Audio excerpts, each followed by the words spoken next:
am blown into space. Now let's go to Adwoa Safo. She's saying that the words of the national flag, I beg your pardon, pledge, should be modified because gender crazy people will come and tell you, you have to add women there because and make noise in the ears of people.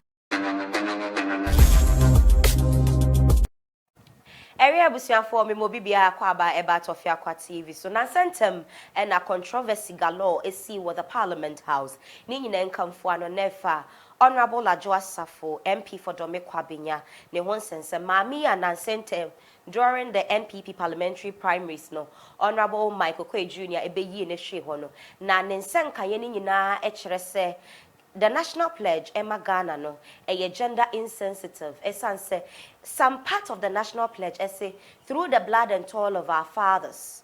Uhuni say, it wasn't through the blood and toil of our mothers. And I sent Kimpo pledge in Imuno, cause a bomb mother, ding, a mothers.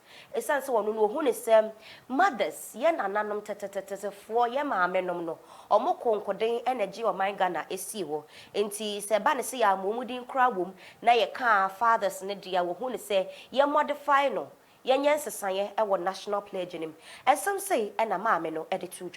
The Speaker, the national pledge, it talks about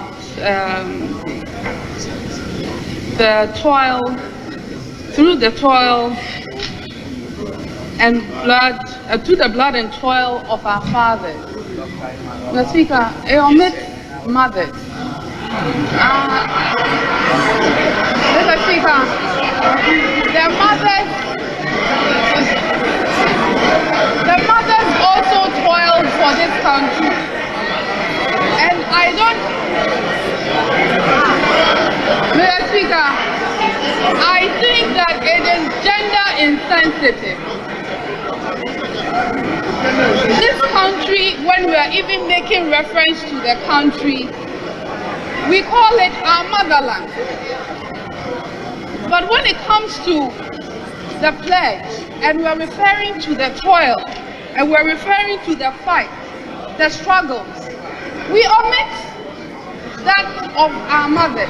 Mr. Speaker, I want to draw your attention to it. Na enuachi ya me no kasa emprempren de Blakk Rasta Edinson Kayebiaba Nenie was Swesi Honorable Adwoa Safo so Enyagro. No so chirima baby ye ka motherland ne de ye refer to Ghana motherland dia e ho de Adwoa Safo any problem ho but ye kasa father scheme e ho de o won senkan ye e wo ho eno no chirima woni maami Adwoa Safo enya adwenne no ne na ya adwo echina nso so eka ho and some say na Blakk Rasta so eka ye.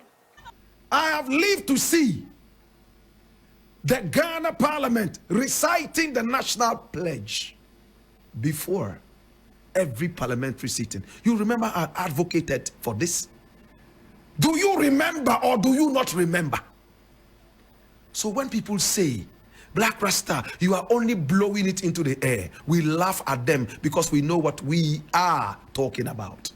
Remember I also mentioned that if churches in Ghana will dedicate just 1 minute before every church sitting or service, they recite the pledge or the national anthem or both, and take time to explain what the words mean, we will have a better nation. This is patriotism we're talking about. This is what is happening in the Parliament House right now. They recite the national pledge before every parliamentary sitting. My God have mercy. I am blown into space. Now let's go to Adwoa Safo.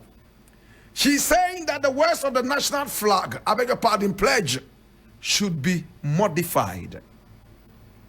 She says the use of forefathers alienates foremothers, is only for fathers. My brother, my sister, in the beginning, God created man in his own image. I'm sure that we have to go back to all these ones and say created man and woman in his own image, right? My brother, this is poetry we are talking about. What Adwoa Safo is talking about is a mere misunderstanding of the pledge and the essence of poetry. I am a poet.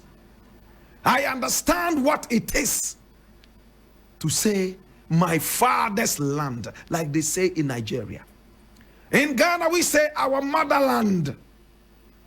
Nobody has a problem with our motherland. But when we say our fathers fought for our land, there is a problem. Because gender crazy people will come and tell you, you have to add women there because and make noise in the ears of people. Now let's look at the national pledge. What does it say? I promise on my honor to be faithful and loyal to Ghana, my motherland. They don't have a problem with that. No man is saying, let's say our motherland and our fatherland. No. Men are okay when Ghana is called our motherland because a mother bears fruits and that is good enough for every man.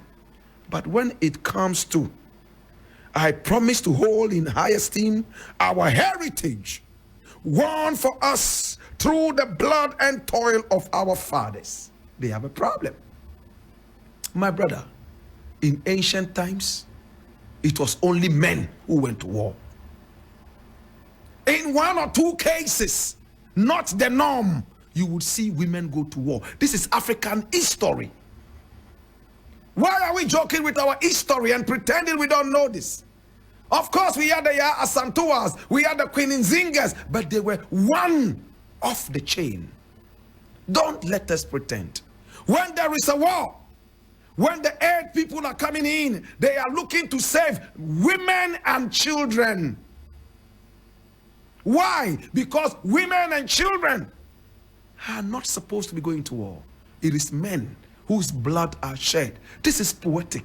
It just represents the struggle of the people.